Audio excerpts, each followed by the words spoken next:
Ok, la siguiente pregunta, la 28, dice. ¿Cuál de las siguientes afirmaciones sobre los pseudoquistes pancreáticos es falsa? Se produce entre la segunda y la cuarta semana.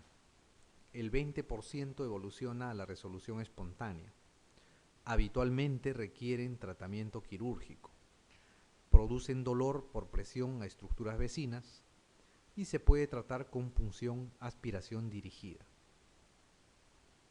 Para empezar, ¿qué es un pseudoquiste, no es cierto? ¿A qué se le llama un pseudoquiste? En una pancreatitis, en un paciente con pancreatitis, puede haber colecciones, como hemos visto en las imágenes tomográficas. Puede haber una colección dentro del páncreas, peripancreática, o una colección alejada. Estas colecciones muchas veces no se llegan a reabsorber. Entonces, las colecciones lo que van a producir es inflamación dentro del organismo, dentro del abdomen. Y las paredes que están alrededor de la colección se van a engrosar y van a formar una pseudopared de la colección. A eso se le llama pseudoquiste pancreático. ¿Ok?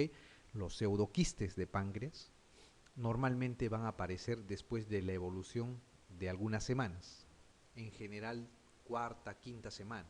¿Ok? Entonces vamos a ver las preguntas, ¿no? ¿Cuál de las siguientes afirmaciones sobre los pseudoquistes pancreáticos es falsa? Dice. Se producen entre la segunda y la cuarta semana. El 20% evoluciona a la resolución espontánea. La mayoría, muchos de ellos, se van a resolver espontáneamente.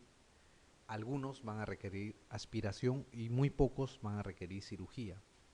¿Producen dolor por presión a estructuras vecinas? Sí, pueden producir dolor, ¿no? Esa es la causa principal de consulta de los pseudoquistes, ¿no? Dolor crónico en la región abdominal superior debido a la compresión del pseudoquiste sobre alguna estructura vecina, estómago, duodeno, yeyuno. Se puede tratar con punción aspiración dirigida también, ¿no? Esa es una de las opciones de tratamiento. Se aspira el pseudoquiste, se cierra se colapsa, digamos, el volumen y mejora el dolor, ¿no? Habitualmente no requieren tratamiento quirúrgico, pues en general los pseudoquistes, salvo que sean gigantes y no se resuelvan con la punción y aspiración y el drenaje percutáneo, van a tratamiento quirúrgico, ¿no? En general no requieren cirugía los pseudoquistes pancreáticos. Bien.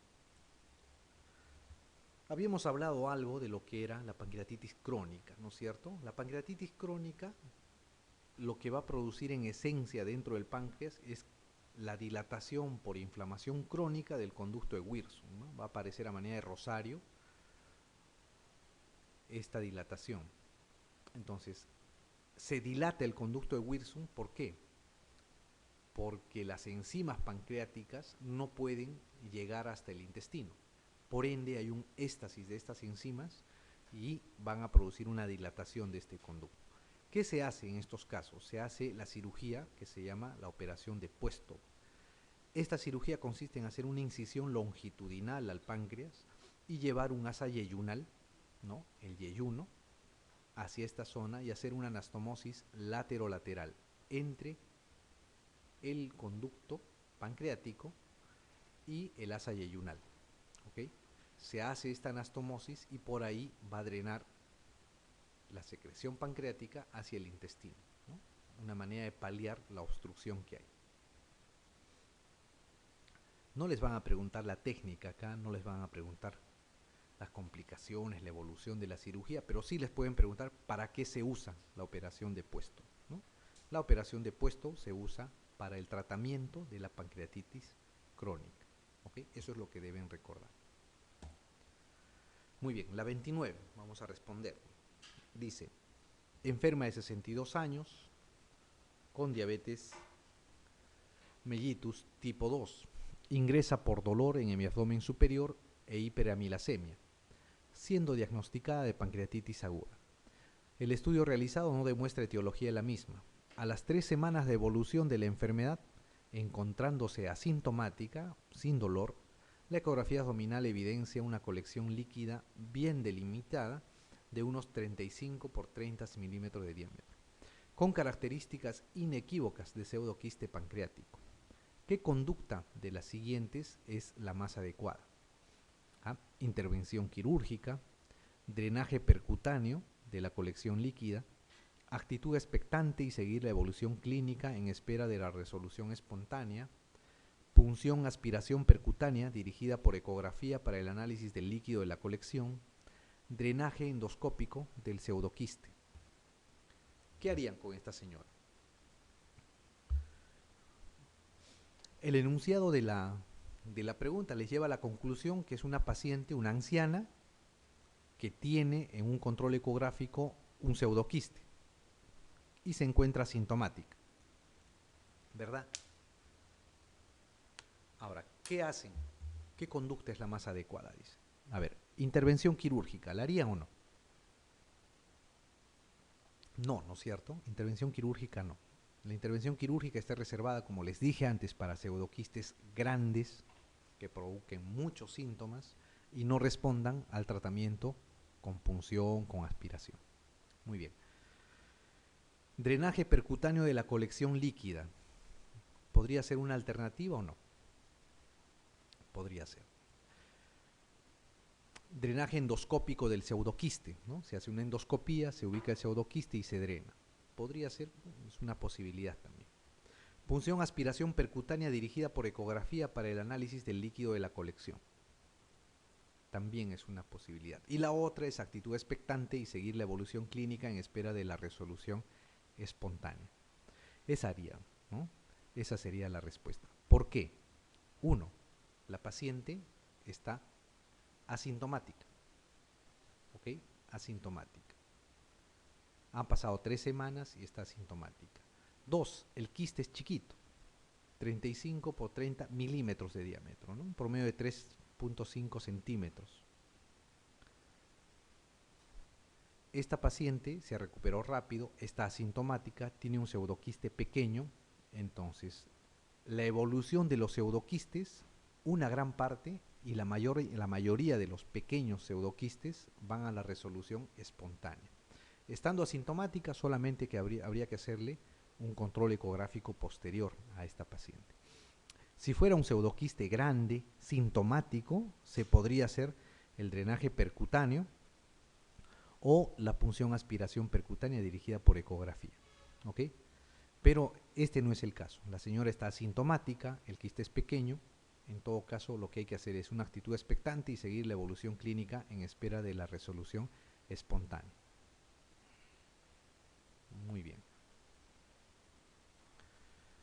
Ok, la siguiente pregunta, la 30, dice, el marcador con mayor especificidad para el seguimiento y pronóstico del cáncer pancreático es el PSA, el CA15-3, la alfa-fetoproteína, el antígeno carcinoembrionario o el CA19-9. ¿Cuál es el marcador para cáncer de páncreas? Hay marcadores tumorales, ¿no es cierto? Eso lo saben ustedes. Son proteínas que va a producir el cuerpo que están relacionadas con ciertos tipos de tumores y por eso se le llama marcadores tumorales. Algunos lo usan para hacer, qué sé yo, un screening y ver el diagnóstico, pero en general no sirven para eso, ¿no? Sirven para hacer el seguimiento y el pronóstico del cáncer pancreático, con excepción de este, ¿no? De la alternativa A, que es el PSA, el antígeno prostático específico, que sí sirve como screening para hacer diagnóstico o para iniciar la búsqueda de un cáncer prostático. El resto, en general, sirven para hacer el seguimiento y pronóstico, para ver cómo está yendo, ¿no? El marcador tumoral del cáncer de páncreas es el CA19-9, ¿ok? El CA19-9, ese es el marcador tumoral. Los marcadores tumorales más importantes son estos que están acá. El PSA para cáncer de próstata, la alfa-fetoproteína para el cáncer de hígado, el antígeno carcinoembrionario para el cáncer de colon, el CA19-9 para el cáncer de páncreas. ¿Ok? Estos 4 primeros son los principales marcadores tumorales. Está el CA125 para el cáncer de ovario, el 15-3 para el de mama, el 72-4 para el estómago, la proteína S100 para el melanoma, ¿no? El antígeno asociado a tumores de vejiga, el BTA, para vejiga, la calcitonina para el cáncer medular de tiroides, la beta-HCG para los tumores trofoblásticos, pero en general los que deben recordar ustedes son los primeros 4. ¿Okay? El PSA para cáncer de próstata, la alfa-fetoproteína para el hepatocarcinoma, el carcino embrionario para el colon y el CA19-9 para el páncreas. ¿Okay? Esos marcadores tumorales no se olviden, ¿ya? Recuérdenlos porque es importante que lo tengan en cuenta porque les podrían preguntar. Muy bien. La pregunta 31 dice: los ampulomas son adenocarcinomas originados en todas las estructuras que se nombran a continuación excepto una: papila de Vater, colédoco distal, duodeno periampular, colédoco proximal o páncreas. Como ampuloma conocemos nosotros a todo tumor que se va a asentar en la región de la ampolla de Vater, sea dependiente de cualquier órgano adyacente a él, sea dependiente del duodeno, del páncreas, del colédoco o incluso de los conductos pancreáticos. ¿Okay? Entonces, los ampulomas, dice, son adenocarcinomas originados en todas las estructuras que se nombran a continuación, excepto una. ¿Okay? La papila de Vater podría ser considerado un ampuloma, un tumor de la papila de Vater, ¿sí o no? Claro, ¿no es cierto? Obvio, ahí está, es en la zona anatómica. El duodeno periampular, el duodeno que está alrededor de la ampolla de Vater, un tumor duodenal que esté alrededor de la ampolla de Vater. ¿Se puede considerar un ampuloma, sí o no? También. También. Un cáncer de páncreas, especialmente, o obviamente, si es que está en la cabeza de páncreas, también, ¿no? Se puede considerar un ampuloma, si es que toma la región de la ampolla de Vater. Les queda el colédoco distal y el colédoco proximal. ¿Qué creen? El colédoco distal está en la desembocadura del colédoco con el duodeno, ¿no? Será un ampuloma si es que hay una tumoración dependiente del colédoco distal, también, ¿no es cierto? El colédoco proximal está por encima del duodeno, ¿no? Está en la unión del cístico con el hepático común, ¿no? Un tumor en esa zona es un colangiocarcinoma de repente, pero no puede ser considerado un ampuloma, porque está muy lejos de la ampolla de Vater, ¿no? Está por encima del duodeno. Entonces aquí la respuesta es la D, ¿no? El colédoco proximal, ¿no? Excepto una, dice. El colédoco proximal está lejos, pues, de la ampolla de Vater.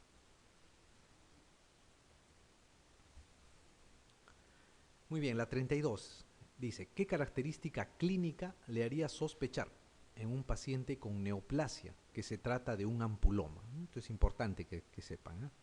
Ictericia intermitente, dolor epigástrico, pérdida de peso, tromboflebitis migratoria o cambios en el hábito intestinal. ¿Ah? ¿Qué característica clínica le haría sospechar en un paciente con neoplasia, o sea, con un cáncer, que se trata de un ampuloma? A ver, vayamos por lo menos, ¿no es cierto? Cambios en el hábito intestinal. ¿Un ampuloma producirá cambios en el hábito intestinal? No, ¿verdad? Los cambios en el hábito intestinal principalmente se dan en el cáncer del colon del lado izquierdo, ¿no? Esos son los que producen cambios defecatorios.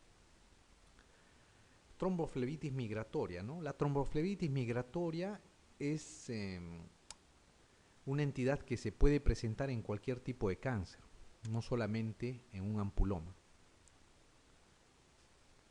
Dolor epigástrico.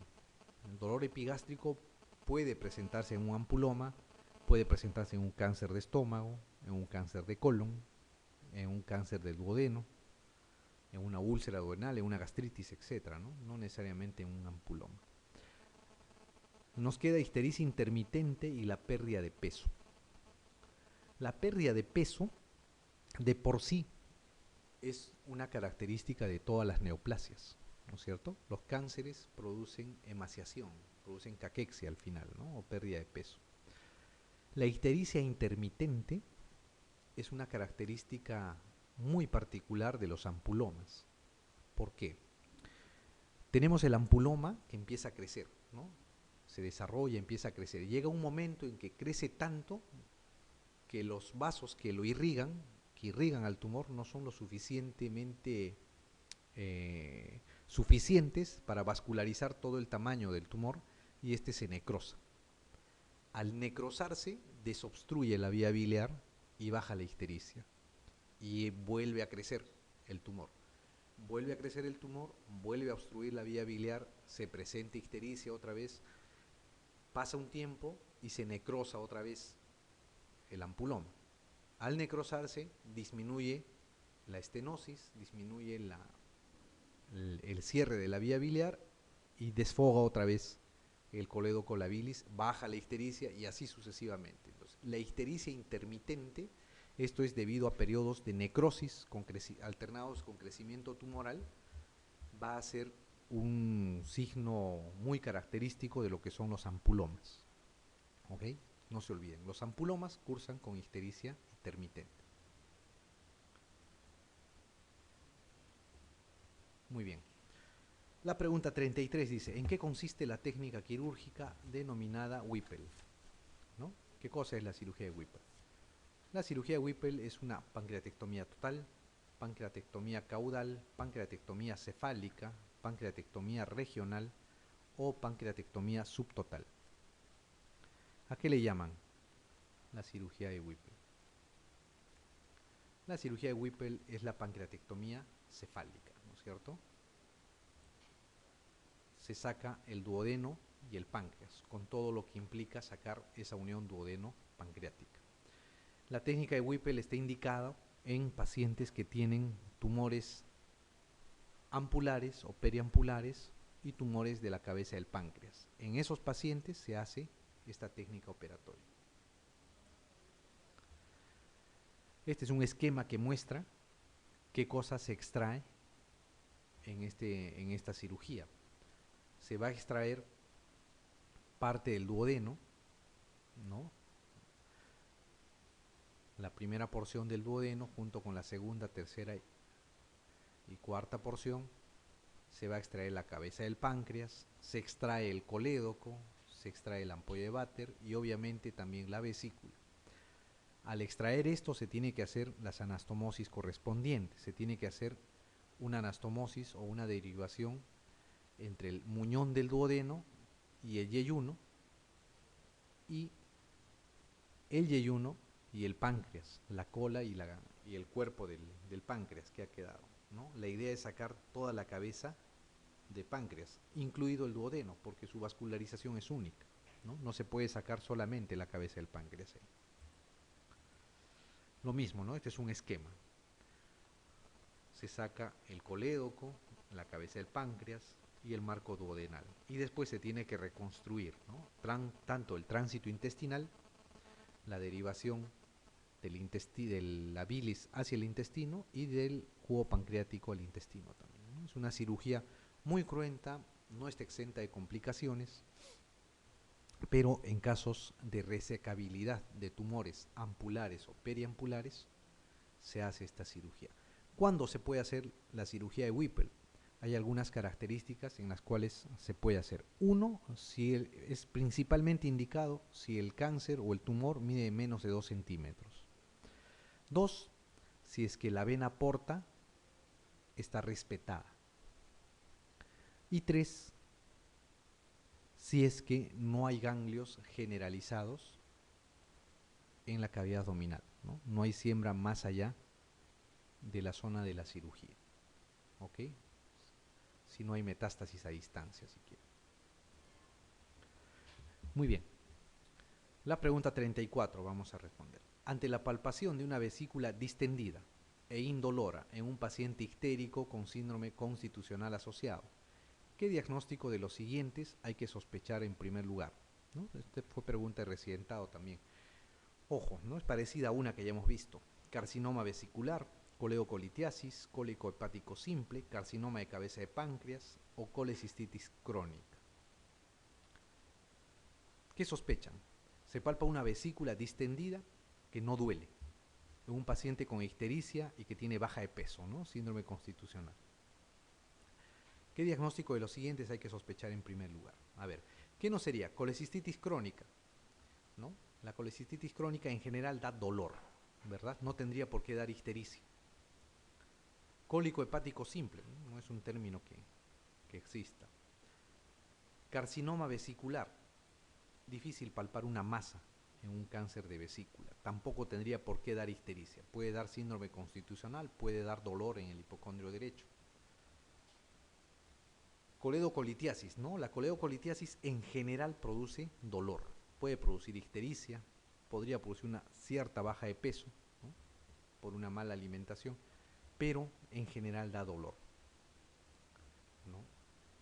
Una vesícula distendida e indolora en un paciente con ictericia y baja de peso, siempre el diagnóstico de primera intención que hay que sospechar es el carcinoma de la cabeza de páncreas, ¿ok? De lejos, siempre.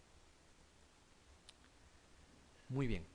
La pregunta 35 dice: la duodenopancreatectomía puede estar indicada en los siguientes procesos, excepto uno: tumores de la ampolla de Vater, tumores duodenales, tumores de la cabeza del páncreas, pancreatitis crónica localizada en la cabeza de páncreas o tumores primitivos del retroperitoneo, ¿no? Les preguntan la duodenopancreatectomía, la cirugía de Whipple. Podría estar indicada, dice, en los siguientes procesos, excepto uno. O sea, ¿en qué pacientes podrían hacerle ese tipo de cirugía? Tumores en la ampolla de Vater, ¿le podrían hacer una cirugía de Whipple, sí o no? Sí, ¿no es cierto? Está indicado ahí. Tumores duodenales, también, ¿no? Tumores de la cabeza de páncreas, también es una indicación de la cirugía de Whipple. Pancreatitis crónica localizada en la cabeza de páncreas, ¿no? Era una indicación un poco controversial, pero es una indicación de duodenopancreatectomía. Los tumores primitivos del retroperitoneo no tendrían nada que hacer acá, ¿no? Normalmente los tumores primitivos del retroperitoneo son sarcomas que salen del retroperitoneo y avanzan hacia la cavidad abdominal. No tienen por qué tomar, digamos, los órganos abdominales, ¿no? Entonces, ese es la excepto, ¿no? Tumores primitivos del retroperitoneo. Si se va a operar un tumor retroperitoneal, se hace la exéresis del tumor. No se tendría por qué tocar el duodeno y el páncreas. Muy bien. La siguiente pregunta dice: mujer de 75 años de edad, sin antecedentes de interés, acude a urgencias por dolor abdominal cólico difuso y vómitos alimentarios y biliosos. Se diagnostica cólico biliar y se pauta tratamiento espasmolítico. La paciente empeora clínicamente apareciendo febrícula, distensión abdominal y disminución del peristaltismo. En la radiografía de abdomen se observa asas de intestino delgado dilatadas con distribución en patrón de escalera, niveles hidroaéreos, pequeña imagen de densidad cálcica en cuadrante inferior derecho y aire en la vía biliar. Su sospecha diagnóstica es iliobiliar, colangitis, colecistitis enfisematosa, trombosis de la vena mesentérica o apendicitis aguda. ¿En qué pensamos? A ver, vamos a ver. Dice, mujer de 75 años, ¿no? Es una mujer mayor. No tiene antecedentes de interés, no es diabética, no es inmunosuprimida. Viene por dolor abdominal cólico y vómitos alimentarios y biliosos, ¿no? Un cuadro genérico de un dolor abdominal. Se diagnostica cólico biliar, obviamente le habrán hecho una ecografía, etc. Y se pauta tratamiento espasmolítico y la paciente empeora, apareciendo febrícula, distensión abdominal y disminución del peristaltismo. ¿Okay? Ya no parece un problema netamente vesicular, ¿verdad? Hay disminución del peristaltismo, distensión abdominal, febrícula, un tema más generalizado. En la radiografía de abdomen se observa asas de intestino delgado dilatadas, con distribución en patrón en escalera. El patrón en escalera es lo mismo decir de pila de monedas, ya es lo mismo. ¿De qué estarían hablando ahí? Y niveles hidroaéreos. ¿Qué cosa habría ahí? Un ilio, ¿no es cierto? Un ilio o una obstrucción, ¿verdad? Además hay una pequeña imagen de densidad cálcica en cuadrante inferior derecho y aire en la vía biliar. ¿Cuál es la sospecha diagnóstica? ¿En qué cosa hay? A ver, una apendicitis aguda, ¿Será o no? Difícil, ¿no? Una mujer de 75 años no está en el límite de la edad. Puede darse a cualquier edad, pero 75 años ya es un poco difícil, ¿no? La radiografía no muestra, nos podría decir que hay un hilio reflejo de repente. La densidad cálcica en el cuadrante inferior derecho podríamos suponer que es un coprolito, ¿ok? Pero no nos hablan de McBurney, de rebote, ni de peritonismo, ¿ok? Entonces, una apendicitis aguda es un poco difícil que sea. Una trombosis de la vena mesentérica. Cuando hay trombosis de la vena mesentérica, lo que hay en general es una distensión de todo el intestino. Puede haber aire en las paredes intestinales, ¿no? Neumatoceles, todo lado, ¿no? Y normalmente el paciente está en muy mal estado general, está en shock, está chocado, hipotenso, y debe tener algún antecedente de baja de presión o algún antecedente de una arritmia cardíaca que dispare émbolos para producir la trombosis, que no es el caso, ¿no? No nos da ninguno de esas características. Una colecistitis enfisematosa. ¿Por qué? Por el aire en la vía biliar, ¿verdad? Se podría sospechar de eso, pero recuerden, la colecistitis enfisematosa es aire alrededor de la vesícula, no en la vía biliar. Colangitis, ¿no? Tendría que haber, ¿qué cosa? Fiebre en agujas, no febrícula, tendría que haber ictericia y dolor en hipocondrio derecho. No cumple con los criterios, ¿no? Nos queda, ¿qué cosa? El hilio biliar, ¿ok? El hilio biliar se diagnostica siempre de esa manera. Uno, un paciente con un cuadro clínico sugerente de una obstrucción intestinal que presenta aerobilia o aire en la vía biliar. ¿Cómo se produce el hilio biliar? El hilio biliar se produce, ¿por qué? Porque hay un cálculo en la vesícula, el cual ha producido una fístula. Este cálculo se ha sentado sobre la pared vesicular que está adosada al intestino, ha horadado esta pared, ha horadado la pared intestinal y el cálculo que estaba acá ha pasado por el intestino. Avanza por el intestino delgado y en general se impacta en la válvula ileocecal. ¿Ok? Al impactarse en la válvula ileocecal va a producir un cuadro de obstrucción intestinal. Y el aire que existe en el intestino va a pasar hacia la vesícula y por ende a la vía biliar y va a producir aerobilia, o sea, se va a ver la imagen del colédoco, de la vía biliar accesoria, de la vía biliar principal, llena de aire, radiopaca en la radiografía. ¿Okay? Y se puede ver el cálculo impactado, si es que es radiopaco, en la radiografía también. Estos son ejemplos de hilios biliares. Acá no se nota mucho, ¿no? Pero la radiografía que se nota con mayor claridad es esta, ¿no? Es una imagen de una obstrucción intestinal y acá tienen la aerobilia, ¿no? Marcada, ¿no? Un colédoco incluso medio dilatado con el hepático izquierdo dilatado. ¿Ok?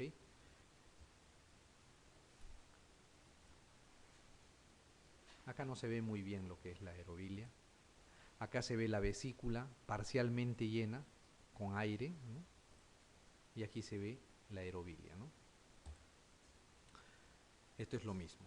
Acá ven el cálculo en la vesícula y la aerobilia, ¿no? El conducto colédoco con los hepáticos que están distendidos. Si ustedes ven esto, una imagen de una obstrucción intestinal con aerobilia, lo primero que deben sospechar es en un hilio biliar, ¿ok? Un hilo biliar. Muy bien, doctores.